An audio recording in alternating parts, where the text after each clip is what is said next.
Welcome to the Antonio Zamora podcast that discusses a variety of scientific topics.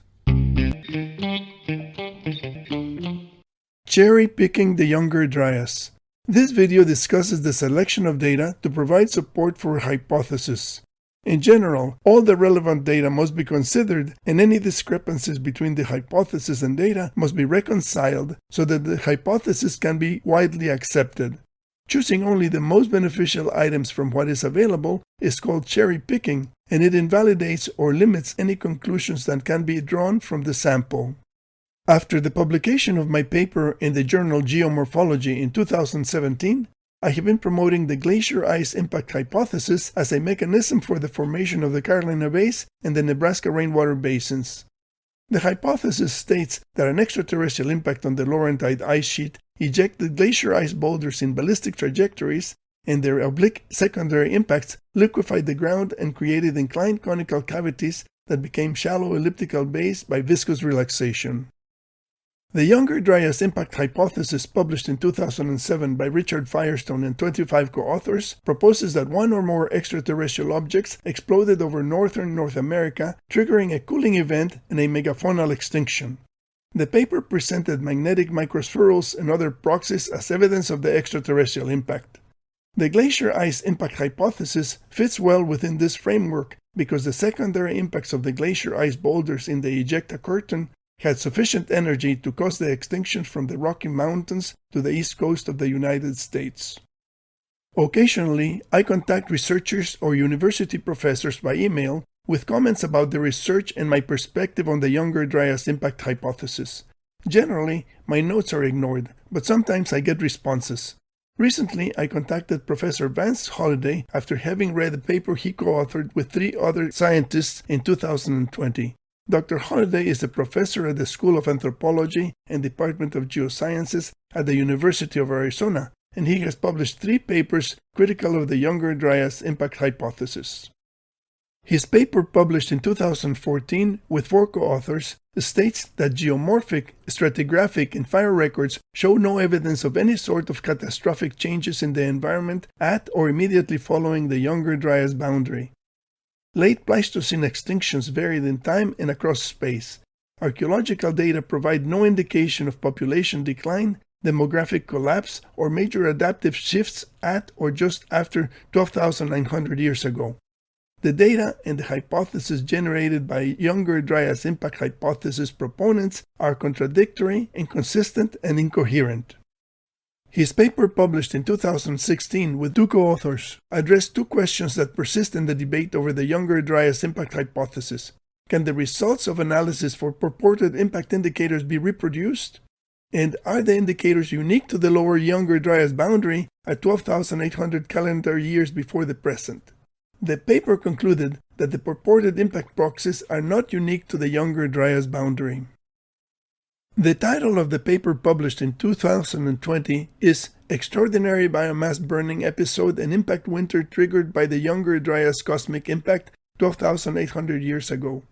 Parts 1 and 2, a discussion. And it has several statements that called my attention. In my email to Professor Holliday, I wrote, "In your recent publication, the introduction says that human population decline in North America is not supported by abundant published archaeological, geochronological, and stratigraphic evidence." And the last paragraph says that most purported evidence for a Younger Dryas boundary disaster is at only the particulate and molecular scales.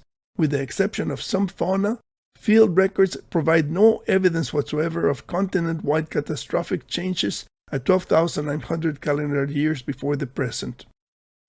My email to Professor Holliday said, "I would like to call your attention to a couple of papers that discuss a human Y chromosome bottleneck at the end of the Pleistocene. This was something that humans experienced worldwide. The paper by Carmen, with 100 authors, proposes that the bottleneck was caused by a global change in culture. Zheng et al. Attribute the bottleneck to competition between patrilineal kin groups.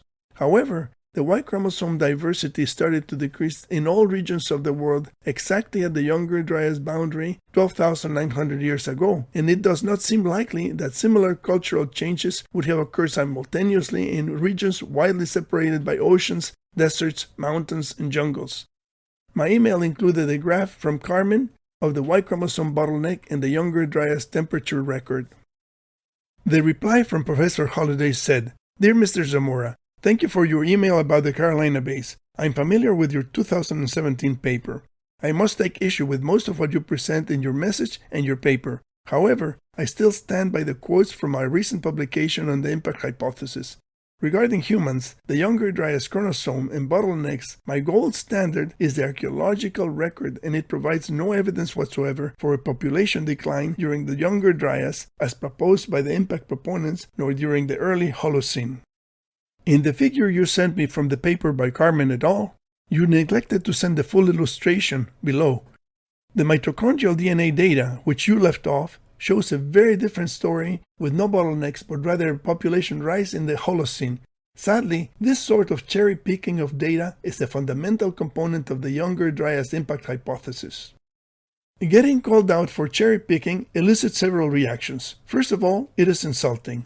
The term implies that I am biased, but the generalization that cherry-picking is a fundamental component of the younger Dryas impact hypothesis implicates all the scientists who have authored dozens of papers as collaborators of a conspiracy to undermine the scientific method. However, the accusation also causes me to question myself. Am I excluding important information? Am I being thorough? Do I take into account all the cases, or am I just selecting specific information to make my case? The fact that Carmen and 100 co-authors mention the Y chromosome bottleneck in the title of their publication means that they already selected this as their main and most important result of their research. For this reason, I am not convinced that the image that illustrates what the authors themselves have emphasized constitutes cherry-picking on my part. Also, a male Y chromosome bottleneck does not preclude overall population growth. It is possible for the total population to grow as long as the number of females exceeds the number of males eliminated from the population during the bottleneck. Regarding the archaeological record as a gold standard for determining population decline, there seems to be a substantial body of archaeological work showing that human population declined during the early younger Dryas. The article by David Anderson, Albert Goodyear, James Kennett, and Alan West presents three approaches that confirm this. One of the lines of evidence is the number of Clovis points found at 13,000 calendar years before the present, which is just before the onset of the younger Dryas. 1,000 years later, there is a decrease in points that implies a decrease in the population of the study area in the dark outline. The Clovis people disappeared at the onset of the younger Dryas, and they were followed by the Folsom people. The reduction in the number of points is evident when the distribution is compared to Clovis points in the same region. In addition, the number of points of each style shows a decline followed by an increase consistent with the change in population. So the archaeological record clearly shows a decrease of population in the United States following the onset of the younger Dryas. But wait! Professor Holliday says that the archaeological record provides no evidence for a population decline during the younger Dryas and qualifies it by saying, as proposed by the impact proponents. Well, it turns out that 3 of the 4 authors, Albert Goodyear, James Kennett, and Alan West, are members of the COMET research group, and they were also co-authors of the 2007 paper by Firestone. Does this mean that their analysis is somehow flawed and cannot be trusted? The only thing of which we can be certain is that the contentious debate over the younger Dryas impact hypothesis and cherry-picking will continue for many years. The reply from Professor Holliday to my email continues. Regarding the age of the bays, your discussion of the OSL dating on pages 213 and 215 do not cite any of the OSL literature, nor do they deal directly with the dating.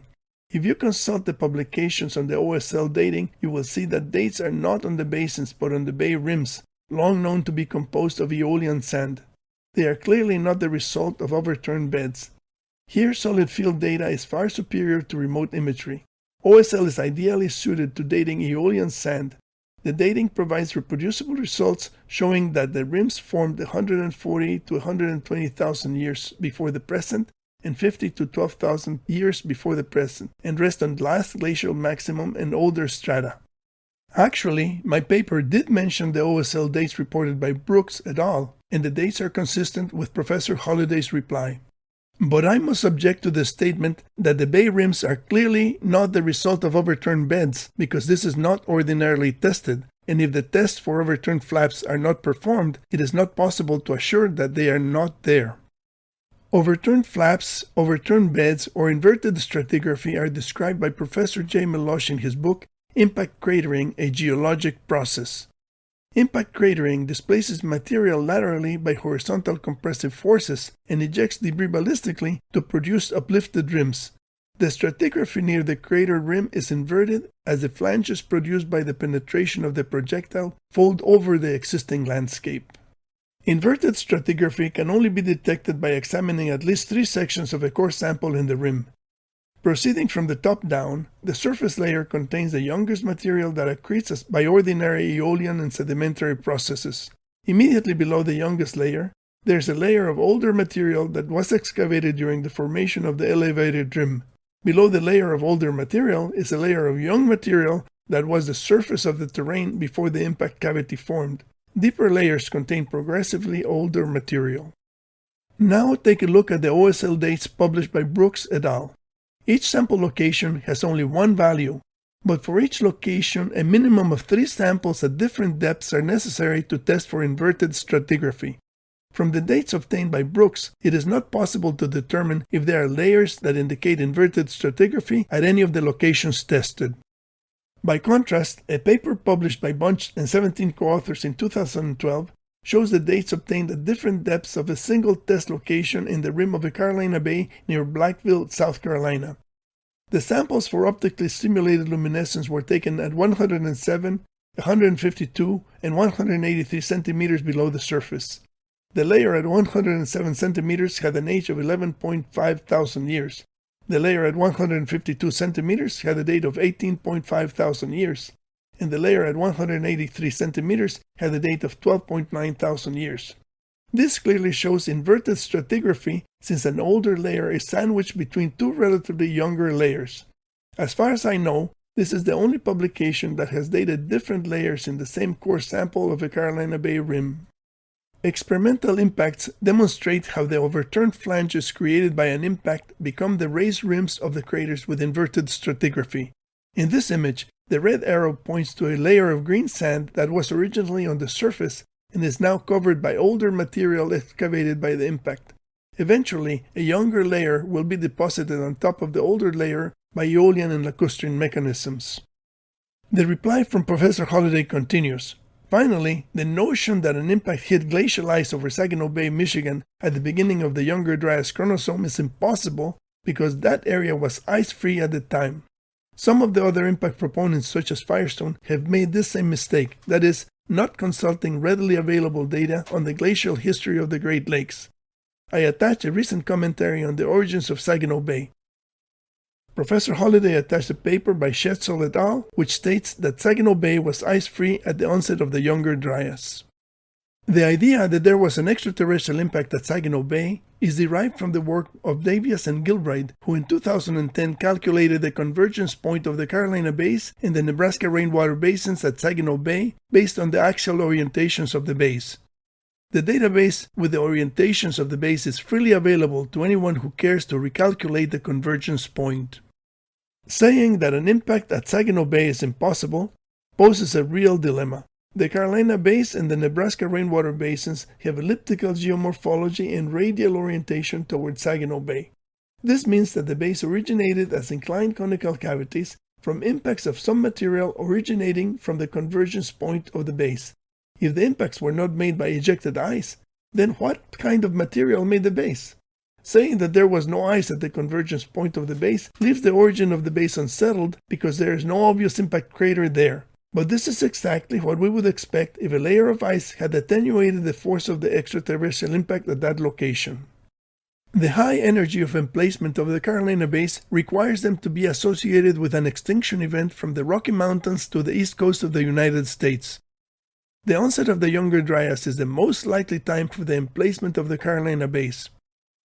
A future generation of scientists will have to figure out why there does not seem to be evidence of ice at the convergence point of the bays at the time of the extinction event. My experiments have demonstrated that oblique impacts of ice projectiles on a viscous target produce inclined conical cavities that are elliptical when viewed from above. These experiments are easy to reproduce. I have found that the conical cavities on sloping ground are deformed during the viscous relaxation stage when the liquefied terrain flows into the cavity.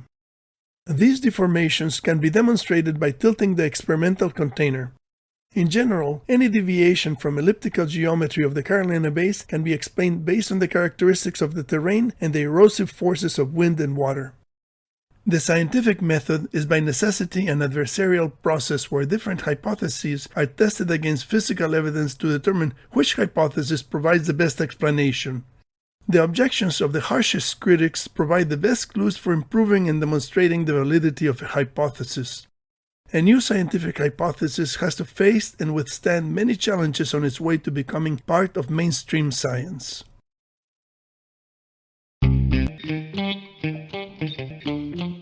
Thank you for listening to this podcast. Please visit the YouTube channel or the website for many other interesting topics.